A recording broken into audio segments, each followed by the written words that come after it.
Assalamualaikum warahmatullahi wabarakatuh. Halo semuanya, perkenalkan nama saya Alif Sundamis Prakoso dengan NIM G0024126. Jadi pada kesempatan kali ini saya ingin menjelaskan laporan praktikum anatomi saya yang pertama. Di laporan ini ada 3 soal, jadi mari langsung saja kita menjawab soal pertama. Jadi soal pertama adalah soal laporan 1. Daniel adalah seorang siswa SMP. Ia sempat tertusuk paku saat bermain di lapangan dan hanya membilas dengan air mengalir. Setelah itu, ia mengaku sulit menggerakkan rahangnya dan terasa kaku. Dan dia juga tidak bisa membuka mulutnya. Untuk soal yang pertama, yang A, jelaskan tentang anatomi mandibula dan fungsinya secara lengkap. Yang B, jelaskan penyusun musculus masticatoris beserta fungsinya dan inervasinya. Langsung saja kita jawab. Baik, oke, kita jadi mulai dari apa sih tulang mandibula itu? Jadi tulang mandibula itu sebentar ya. Jadi tulang mandibula itu atau mungkin lebih dikenal dengan tulang rahang bawah adalah tulang wajah terbesar dan terkuat. Nah, mandibula itu adalah satu-satunya tulang di wajah yang bisa bergerak bebas, membuatnya sangat penting untuk fungsi mengunyah, berbicara, dan menelan. Nah, jadi mandibula itu terdiri dari beberapa atau mungkin bisa dibilang banyak tulang penyusun mandibula. Jadi aku bakal membahas yang secara garis besarnya mandibula itu tersusun dari tulang apa saja. Lalu aku akan menyebutkan tulang-tulang yang berada di antara tulang-tulang utama tersebut. Oke, jadi yang pertama itu ada tulang corpus mandibulae. Di sini aku bakal tunjuk. Di sini ada corpus mandibulae ya. Jadi corpus mandibulae seperti namanya corpus itu adalah badan. Jadi ini adalah badannya mandibula yang bawah ini. Ya, jadi aku ingin menunjuk dulu. Jadi bawah ini adalah badannya mandibula. Jadi bagian utama ini tuh merupakan bagian horizontal ya, yang mendukung gigi-gigi bawah dan menopang rahang kita ya. Itu yang pertama. Lalu ada yang kedua, ada ramus mandibulae. Di sini ramus mandibulae di bagian sini. Nah, jadi merupakan bagian vertikal mandibula yang naik dari korpus mandibulae dan berfungsi untuk menghubungkan mandibula dengan struktur wajah lainnya, jadi yang ke atas. Terus yang kedua ada prosesus condylaris. Jadi proses condylaris itu yang bagian belakang sini. Proses condylaris ini adalah bagian yang membuat mandibula itu dapat bergerak. Jadi kayak bisa mangap, bisa mingkem. Itu olahnya proses condylaris. Terus proses condylaris itu berartikulasi dengan tulang temporal pada sendi temporomandibular atau TMJ. Ini adalah satu-satunya sendi yang menghubungkan rahang bawah dengan tulang tengkorak dan memungkinkan gerakan membuka serta menutup mulut. Lalu yang keempat ada prosesus coronoideus. Jadi di depannya si condylaris tadi itu ada bentuk seperti mahkota, seperti corona, crown gitu ya. Itu mahkota, jadi coronoideus tepat di depannya condylaris. Itu proses ini tuh berada di depan kondylar. Jadi proses ini merupakan tempat perlekatan otot temporalis yang ada di sini itu yang memainkan peran penting dalam proses mengunyah ya. Lalu ada bagian-bagian alveolar. Jadi contohnya di sini ada juga alveolaria, ada pars alveolaris. Jadi di sini ada cukup beberapa bagian dari alveolar. Bagian alveolar ini adalah tempat melekatnya gigi pada mandibula di dalam pada mandibula. Jadi di dalam alveolar, bagian alveolar ini tuh terdapat soket-soket gigi yang disebut alveoli. Jadi ini alveoli ya. Atasnya juga alveolaria itu alveoli yang memungkinkan gigi tertanam dengan kuat di dalam tulang rahang. Nah, terus yang keenam itu ada mental foramen. Foramen mentale yang lubang ini itu foramen mentale namanya. Jadi dia itu terletak di bagian depan korpus mandibula. Jadi benar-benar di bagian depan sini. Kalau kalian bisa ngerasain di sini, mental foramen ini adalah lubang kecil di mana saraf dan pembuluh darah keluar untuk memberikan sensasi pada bagian bawah wajah gitu. Nah, terus yang ketujuh itu ada cekungan di sini, mandibular notch, bisa dibilang ya, mandibular notch atau incisura mandibular ya, incisura mandibula. Jadi bagian cekungan antara prosesus condylaris sama prosesus coronoideus ini dikenal sebagai mandibular notch atau incisura mandibula. Nah, ini itu membantu dalam pergerakan fleksibel dari rahang. Terus mandibula itu berfungsi sebagai fondasi utama bagi otot-otot pengunyah yang menggerakkan rahang. Selain itu, mandibula mendukung struktur wajah dan memberikan perlindungan bagi saraf dan pembuluh darah yang memasok nutrisi ke gigi serta jaringan di sekitarnya. Jadi seperti itu. Kita lanjut ke Oke, jadi seperti itu. Kita bakal lanjut ke pertanyaan yang B. Pertanyaannya adalah, jelaskan penyusun musculus masticatoris beserta fungsinya dan inervasinya. Jadi kita langsung lanjut aja. Di sini setelah membahas anatomi tadi yang setelah mandibula, sekarang kita masuk ke otot-otot yang berperan dalam proses mengunyah atau mastikasi. Ya, otot-otot ini dikenal sebagai musculus masticatoris. Ya, dan terdiri dari 4 otot utama, yaitu otot masseter, otot temporalis, otot pterygoideus, medialis, ya, medialis itu ke tengah, ya, dan otot pterygoideus lateralis, berarti agak keluar gitu. Jadi semua otot itu diinervasi oleh cabang mandibularis dari nervus trigeminus atau saraf kranial kelima. Jadi dari 12 saraf kranial itu ini saraf kelima. Oke, jadi kita mulai dari otot masseter. Otot masseter itu di sebelah sini ya guys ya. Ini masseter. Masseter itu musculus masseter. Jadi otot masseter itu terletak di bagian samping wajah di sekitar pipi.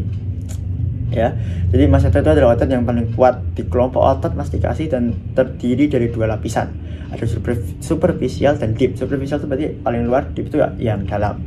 Superficial masseternya itu ya memiliki serabut yang kuat dan membantu dalam mengangkat mandibula. Jadi yang itu si masseter ini superficialnya menutup mulut dan menggigit makanan. Nah, inervasi otot ini itu berasal dari cabang mandibularis nervus trigeminus seperti yang tadi dibilang sama aku ya. Terus yang kedua ada yang namanya otot temporalis nih, musculus temporalis yang besar nih. Yang ini kan ada tulang nih, ini kan kayak ada agak masuk ke dalam memang. Di sini kan tulang, habis itu ini otot semua gitu. Ya, jadi otot temporalis itu berbentuk kipas dan terletak di sisi kepala. Nih di sini ya. Di sisi kepala di daerah pelipis. Otot ini berasal dari fossa temporalis di tulang temporal dan berakhir di koronoid proses mandibula. Jadi fungsi utamanya itu buat menarik mandibula ke atas gitu. Dan sedikit ke belakang, membantu dalam menggigit dan mengunyah makanan. Otot mengunyah makanan. Otot temporalis itu juga diinervasi oleh cabang mandibularis dari nervus trigeminus, nervus kelima. Terus ada otot pterygoideus yang medialis. Bentar, yang medialis itu ini kan yang lateral nih. Nah, ini medialis itu yang bagian bawah sini nih, ya, pars lateralis. Medialis, sorry. Ya. Medialis ya. Otot pterygoideus medialis itu terletak di bagian dalam mandibula. Otot ini bekerja bersama otot masseter untuk mengangkat mandibula dan juga memungkinkan gerakan samping ke samping pada rahang yang penting untuk gerakan menggiling saat mengunyah. Inervasi otot ini juga berasal dari cabang mandibularis dari nervus kelima yaitu nervus trigeminus. Nah, terus yang keempat itu ada otot pterygoideus lateralis. Otot pterygoideus lateralis itu adalah otot yang berorientasi horizontal di dalam rahang. Salah satu ujungnya menempel pada fossa infratemporalis di ujung sphenoid. Jadi ini ya lateralis ini lateralis tadi mana? Oke, sementara ujung lainnya menempel pada kapsul sendi temporomandibular atau TMJ tadi. Fungsi utamanya adalah mendorong mandibula ke depan atau protraksi, membantu kita membuka mulut dan membantu kita untuk otot ini juga diinervasi oleh cabang mandibularis dan nervus trigeminus. Nah, jadi sebagai tambahan ya, beberapa otot pendukung lainnya yang bekerja untuk membantu pergerakan rahang termasuk otot-otot suprahyoid dan infrahyoid yang berperan dalam mengendalikan gerakan rahang bawah. Jadi keempat otot utama ini tuh bekerja sama untuk mungkin kita menggerakkan rahang dalam berbagai arah seperti muka menutup, menggeser ke samping dan mendorong rahang ke depan. Ini adalah mekanisme yang memungkinkan proses mastikasi yang efisien dan membantu kita untuk mengunyah makanan dengan efektif. Nah, secara keseluruhan mandibula dan musculus masticatoris ini bekerjasama dalam memfasilitasi gerakan rahang, memungkinkan kita untuk menggigit, mengunyah, dan berbicara. Semua ini adalah contoh penting bagaimana anatomi kita dirancang untuk fungsi yang spesifik, gitu. Oke. Jadi itu adalah pembahasan nomor 1. Kita lanjut ke nomor 2, soal laporan 2. Jadi seseorang merasa lemas pada tangan, tepatnya di gigi 1-3, tidak dapat berkontraksi saat jari digerakkan untuk menggenggam. Jadi gini, pas ini di bagian jari ya. Jelaskan inervasi pada muskulus di regio anterbrachii dan manus. Yang kedua, jelaskan anatomi pada muskulus regio anterbrachium beserta kinesiologinya. Oke, langsung aja kita jawab ya. Oke, jadi yang pertama, soal pertama, inervasi pada muskulus di regio anterbrachii dan manus ya.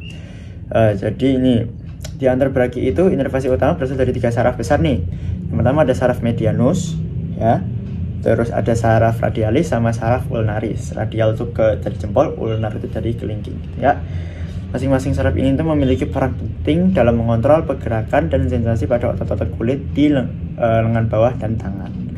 Oke, kita mulai dari saraf medianus. Jadi saraf medianus itu tersusun dari banyak saraf ya guys, jadi 3 ya, medianus. Nah, jadi saraf medianus berperan besar dalam menginervasi sebagian besar otot flexor di regio anterbrachii bagian anterior ya. Anterbrachii bagian anterior itu yang salah. Oke. Bagian anterior seperti musculus flexor carpi radialis, musculus palmaris longus, dan musculus flexor digitorum ya.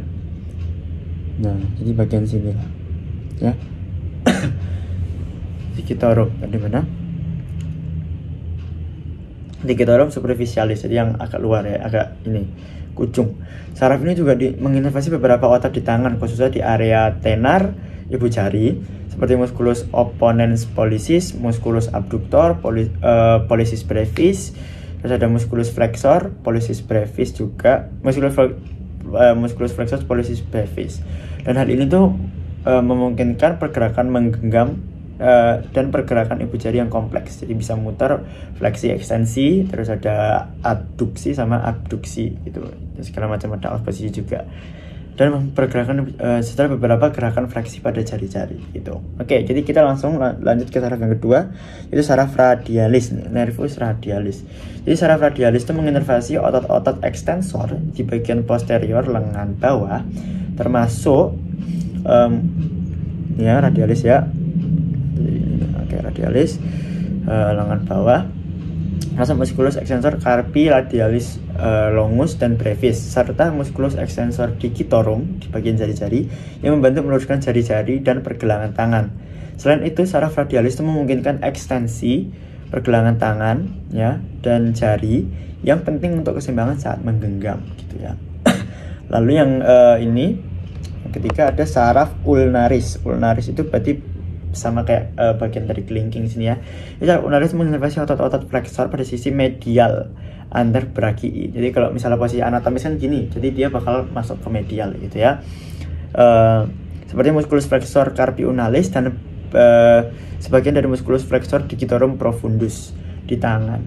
Jadi nanti aku bakal jelaskan muskulus apa itu di nomor 2 ya. Di tangan. Jadi saraf ulnaris menginervasi otot-otot di area hipotenar, pangkal kelingking ya. Kalau ini kan tenar, nanti jempol, hipotenar itu sini.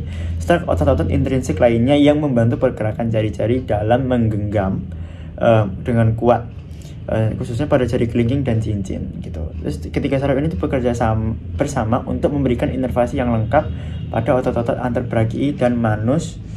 Saya mengecek ini, dan manus memungkinkan kita melakukan berbagai gerakan kompleks termasuk menggenggam dan membuka genggaman seperti itu. Oke, jadi kita lanjut ke nomor 2 ya. Oke, nomor 2 itu anatomi pada musculus regio anterbrachii beserta kinesiologinya. Oke, jadi setelah memahami inervasi tadi, nervus-nervus dan segala macamnya, sekarang kita akan bahas ototnya nih. Di regio anterbrachii beserta fungsi atau kinesiologinya. Jadi di anterbrachii itu otot-otot utama dibagi menjadi 2 kelompok besar ya. Yang pertama itu pokoknya berdasarkan posisi sama fungsinya. Jadi yang pertama ada otot flexor yang berada di sisi anterior depan, sini bagian anterior, terus lengan bawah ya, dan otot extensor yang terletak pada posterior belakang, sini ya. Nah, oke, jadi kita bakal mulai dari otot flexor di regio anterbrachii. Nah, musculus, jadi yang pertama itu ada musculus flexor carpi radialis. Musculus flexor carpi radialis di sini bisa. Di lengan bawah ya, musculus flexor carpi radialis. Otot ini terletak di bagian anterior dan berfungsi untuk menekuk fleksi gitu ya, pergelangan tangan ke arah sisi jari-jari, jadi gitu. Inervasinya itu berasal dari saraf medianus. Fleksi ini tuh sangat penting karena saat kita menggenggam benda, ini tuh bakal membantu mempertahankan posisi pergelangan agar tetap stabil. Karena kalau nggak ada ini, muskulusnya itu bakal ya nggak stabil gitu, nggak bisa genggam tangan, nggak bisa genggam benda. Habis itu yang kedua ada musculus palmaris longus ya, jadi namanya dengan palm ya, musculus palmaris longus, dia bakal langsung nyambung ke sini ya, pergelangan tangan. Jadi otot ini tuh berfungsi untuk melakukan fleksi dan aduksi pergelangan tangan, yaitu menggerakkan pergelangan tangan ke arah sisi ulnar, ke arah sisi kelingking gini. Jadi gini pergerakannya tuh gini ya, sama gini buat sisi ulnar kelingking. Jadi otot ini diinnervasi oleh saraf ulnaris, karena tadi kan bisa geraknya ke ulnar, sarafnya ulnaris, memberikan kekuatan tambahan saat menggenggam benda yang lebih berat gitu. Terus yang ke berapa ini? Berarti 1, 2, 3, 4 ya. Untuk musculus flexor digitorum superficialis dan profundus. Jadi digitorum itu jari ya. Ini flexor digitorum superficialis sama flexor musculus flexor digitorum profundus. Jadi ada dua ini di dekat jari-jari sini ya. Kedua otot ini memungkinkan fleksi pada sendi-sendi jari, khususnya pada sendi-sendi interphalangeal dan metacarpophalangeal ya. Inervasinya itu berasal dari saraf medianus dan saraf ulnaris. Jadi kan di sini ulnaris sama medianus ya. Dan saraf memungkinkan kita untuk menggenggam benda dengan lebih baik dan memberikan daya cengkram yang kuat. Tuh. Oke, jadi kita sudah habis itu kita bakal lanjut lagi. Ini kan kita sudah membahas yang otot flexor di regio anterbrachii. Sekarang kita ke otot extensor di regio anterbrachii. Oke. Jadi yang pertama itu ada musculus extensor carpi radialis longus dan brevis. Otot extensor carpi radialis longus ya, sama otot extensor carpi radialis brevis. Ada di sini ya guys ya. Ada di sini ya, teman-teman. Radialis longus sama radialis brevis di situ. Oke. Jadi bagian samping sini. Ini kalau misalnya pasien anatomis itu di sini ya. Ya. Jadi otot ini berperan penting dalam ekstensi pergelangan tangan, menarik pergelangan ke arah belakang atau dorsofleksi ya, ke arah belakang. Keduanya diinervasi oleh saraf radialis yang dan membantu menstabilkan pergelangan saat kita membuka genggaman gitu. Terus musculus extensor digitorum, musculus extensor digitorum nih di sini ya. Oke, musculus extensor digitorum. Otot ini memanjang di sepanjang sisi posterior anterbrachii dan bertanggung jawab untuk meluruskan atau mengekstensikan jari-jari, khususnya jari kedua hingga kelima. Jadi inervasi otot ini itu berasal dari saraf radialis, jadi dari jempol. Nah, radialis itu berarti sini ya. Ini bagian sini. Terus yang ketiga itu ada musculus extensor carpi ulnaris. Ini mana ya? Nih, musculus carpi ulnaris ya. Jadi otot ini tuh berfungsi untuk ekstensi dan aduksi ya. Pergelangan tangan ke sisi ulnaris sini. Masuk ke kelingking. Otot ini juga diinervasi oleh saraf radialis dan mendukung stabilitas ketika kita menggenggam benda. Nah, untuk kinesiologi otot-otot regio anterbrachii itu, jadi ada fleksi dan ekstensi itu. Otot ini itu berperan dalam gerakan tangan dan pergelangan.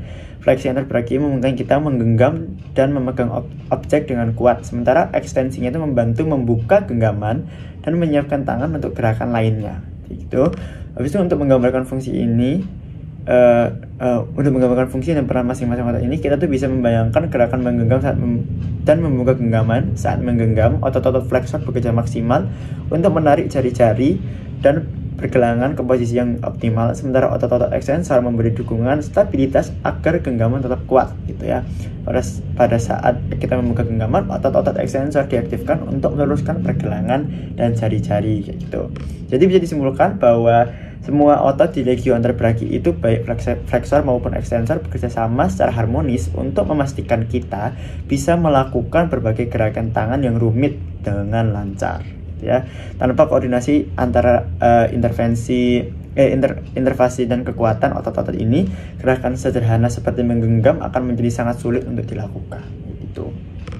Nah, oke, jadi kita sudah selesai membahas nomor 2. Sekarang kita bakal lanjut ke pertanyaan nomor 3. Oke, soal laporan 3. Seorang pria 23 tahun memiliki cedera lutut saat bermain futsal. Ia merasakan bunyi krek dan lututnya terasa tidak stabil. Setelah kejadian, lututnya membengkak dan sulit digerakkan. Nah, ada 3 pertanyaan di sini. Yang A, jelaskan anatomi penyusun artikulasio genu yang lengkap. Yang B, jelaskan ligamentum yang memperkuat artikulasio genu. Yang C, jelaskan anatomi os femur. Oke, langsung aja kita jawab ya. Oke, kita mulai dari yang A dulu. Jadi kita bakal, sebenarnya saya izin minum dulu sebentar. Nah, jadi kita bakal membahas artikulasio genu dengan lengkap ya. Jadi artikulasi genu itu adalah salah satu terbesar yang paling kompleks di tubuh manusia, memungkinkan berbagai gerakan pada tungkai bawah. Jadi ini di kaki ya, karena main futsal. Secara umum ya, sendi lutut itu adalah sendi sinovial tipe engsel ya, kayak pintu yang menghubungkan 3 tulang utama, yaitu os femur, tulang paha, os tibia, tulang kering, sama os patella, tulang tempurung lutut. Jadi 3 tulang itu adalah tulang utama ya. Jadi kita bakal lihat ke bagian femur nih, femur ya. Jadi kita bakal mulai dari femur nih, tulang paha. Jadi di bagian ujung distal femur paling jauh ya, membentuk condylus femoris yang terdiri dari condylus medial ya. Sebentar, salah. Condylus medial nih, condylus medialis ya, dan condylus lateralis nih di situ ya. Oke, jadi condylus ini memiliki permukaan artikulasi yang luas dan melengkung untuk memungkinkan femur bergerak terhadap tibia. Jadi tibia itu tadi tulang kering ya. Kita lanjut ke tibia. Jadi ujung proksimalnya tibia memiliki permukaan datar yang disebut plato tibial yang terdiri dari condylus medial dan lateral. Jadi dari ini condylus medial lateral nih, ada platonya tuh di situ ya. Terus yang lateral yang menyangga sendi lutut. Jadi permukaan artikulasi tibia berfungsi sebagai tempat berlabuhnya femur ya, femur. Terus nomor 3 ada patella. Jadi patella adalah tulang sesamoid yang terbesar di tubuh, terletak di dalam tendon musculus quadriceps femoris ya, femoris. Patella berfungsi, jadi patella itu di sini. Ini ya, patella ya. Patella itu berfungsi untuk melindungi sendi lutut dan meningkatkan leverage, kayak mengangkat itu otot-otot paha saat lutut menekuk. Jadi dalam sendi lutut itu terdapat struktur tambahannya itu meniskus. Meniskus itu terdiri dari meniskus medial. Ini meniskus medial sama meniskus lateral di sini. Meniskus ini tuh adalah bantalan tulang rawan berbentuk sapit yang berfungsi sebagai peredam kejut dan membantu mendistribusikan beban pada sendi lutut. Nah, jadi meniskus itu juga membantu menjaga stabilitas sendi lutut dengan menyesuaikan permukaan artikulasi serta condylus femoris dan tibia. Nah, lapisan sinovial dan kapsul sendi mengelilingi sendi lutut, memberikan pelumas yang memungkinkan gerakan lutut tanpa gesekan. Nah, lapisan sinovial ini juga menghasilkan cairan sinovial yang melumasi sendi, sementara kapsul sendi memperkuat struktur sendi secara keseluruhan. Jadi secara keseluruhan itu anatomi kompleks ini memungkinkan gerakan fleksi, ekstensi, dan sedikit rotasi pada lutut. Nah ya, oke, kita lanjut ke pertanyaan nomor yang B. Ada ligamentum yang memperkuat artikulasio genu. Nah, di sini ada cukup banyak ligamentum ya. Kita bakal agak cepat aja. Jadi yang pertama itu ada ligamentum collateral medial. Jadi sebenarnya itu di sini sih bagiannya, collateral medial tuh bagian agak bagian dalamnya. Jadi ligament itu ada bagian dalam sendi lutut menghubungkan condylus medial femur dengan sisi medial tibia. Ligamentum collateral medial mencegah lutut agar tidak bergerak terlalu jauh ke arah luar atau ke arah abduksi, berarti lebih jauh lagi gitu ya. Terus ligamentum collateral lateral, jadi yang lateralnya itu karena dia ada medial, jadi lateral itu lebih ke agak luaran sini ya. Jadi ligamentum bisa di luar sendi lutut menghubungkan condylus lateral femur dengan kepala fibula. Fungsi ligamentum collateral lateral adalah mencegah gerakan berlebihan dari lutut ke arah dalam atau adduksi. Terus yang ketiga itu ada ACL nih. ACL itu adalah ligamentum cruciatum anterius. Ligamentum cruciatum anterius.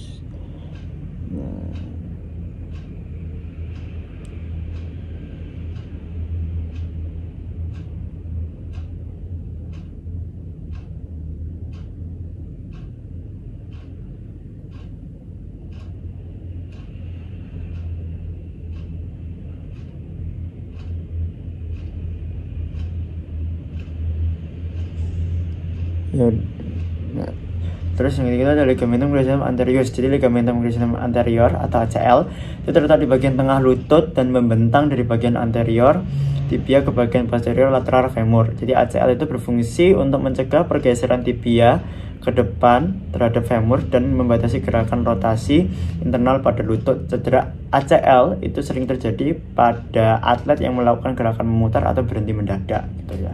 Terus yang keempat itu ada PCL-nya, ini posteriornya, ligamen cruciatum posterius nih ada. Nanti PCL itu menghubungkan bagian posterior tibia dengan bagian anterior medial femur. Fungsi utama PCL itu buat mencegah tibia bergeser biar nggak bergeser ke belakang terhadap femur gitu. Jadi stay di situ. Jadi PCL juga penting dalam memberikan stabilitas pada lutut, terutama pada saat lutut menekuk gitu. Terus yang kelima itu ada ligamentum patellae. Jadi dia tempatnya itu ada di patella ya. Patella itu tadi di sini di tempurung lutut, ini ligamentum patellae ini ya. Ada ligamentum patellae. Ligamen itu menghubungkan patella dengan tuberositas tibia di bagian bawahnya. Terus ligamentum patellae sebenarnya merupakan perpanjangan dari tendon quadriceps dan berfungsi untuk membantu pergerakan fleksi dan ekstensi lutut. Terus yang keenam itu ada ligamentum meniscofemorale.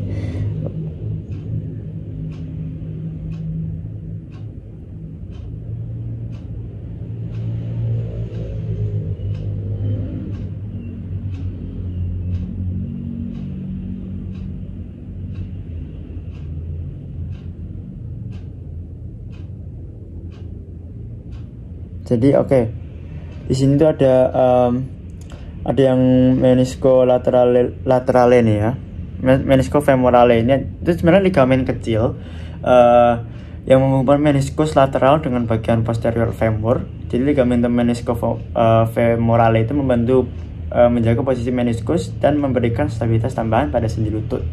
Nah, keseluruhan ligamentum ini bekerjasama untuk menjaga stabilitas lutut dan memungkinkan pergerakan yang bebas tetapi aman. Jadi tetap tetap stay di posisinya lah yang penting gitu ya. Ketika salah satu ligamen ini cedera seperti pada kasus cedera ACL, lutut bisa kehilangan stabilitas dan menjadi sulit untuk digerakkan. Nah, jadi kita bakal lanjut ke pertanyaan nomor C karena yang B sudah selesai. Kita bakal membahas femur nih. Femur tuh otot paha. Nah, tulang paha, bukan otot paha. Jadi femur adalah tulang terbesar, terpanjang dan terkuat di tubuh kita. Ya, femur itu terletak di antara panggul dan lutut, ya, yang memiliki beberapa bagian penting yang mendukung fungsinya sebagai tulang utama untuk pergerakan tungkai bawah. Jadi yang pertama itu ada caput femoris. Ya, ada caput femoris itu kepala, caput itu selalu kepala. Ya. Caput femoris adalah ujung proksimal femur yang berbentuk bulat dan menempel pada acetabulum di sini di panggul, membentuk sendi panggul. Nah, jadi ball and socket gitulah ya. Kepala femur diselimuti oleh tulang rawan yang halus untuk memungkinkan pergerakan sendi yang mudah. Habis itu ada column femoris atau bisa disebut juga leher ya. Jadi kok caput itu kepala, column itu leher. Jadi di bagian ini menghubungkan kepala femur dengan badan femur dan membentuk sudut yang memungkinkan distribusi beban tubuh yang efisien. di leher femur juga sering menjadi lokasi patah tulang, terutama pada tulang yang pada orang yang lanjut usia gitu. Ada trochanter major sama trochanter minor ya. Trochanter major itu ada di sini di dekatnya kaput, di dekatnya kaput sama si kolum. Terus trochanter minor itu di bawahnya si kaput, di bawahnya si kolum. Jadi trochanter major itu adalah tonjolan besar di sisi lateral femur, sedangkan lateral itu agak luar ya. Sedangkan trochanter minor itu terletak di bagian medial sedikit ke bawah leher femur. Nah, jadi kedua trochanter ini adalah titik perlekatan utama bagi otot-otot panggul dan paha. Terus yang keempat ada corpus femoris. Nah, corpus femoris itu seperti namanya corpse tadi ya. Corpus itu selalu badan, jadi badan femur nih ya. Jadi badan femur adalah bagian panjang dan lurus dari tulang ini. Di bagian posterior corpus femoris terdapat linea aspera, itu garis-garis kacar yang menjadi tempat pelekatan otot-otot paha gitu. Terus yang kelima itu ada condylus medialis nih, di sini di bawah ini condylus medialis sama condylus lateralis ya. Benar. Jadi condylus medial dan condylus lateral itu terletak di ujung distal femur dan membentuk permukaan artikulasi dengan tibia di sendi lutut. Condylus ini tuh ditutupi oleh tulang rawan hialin atau kayak cartilage hialin ya, yang halus yang memungkinkan pergerakan lutut yang bebas dari gesekan gitu. Terus yang keenam, yang terakhir yaitu ada epicondylus lateralis sama epicondylus medialis.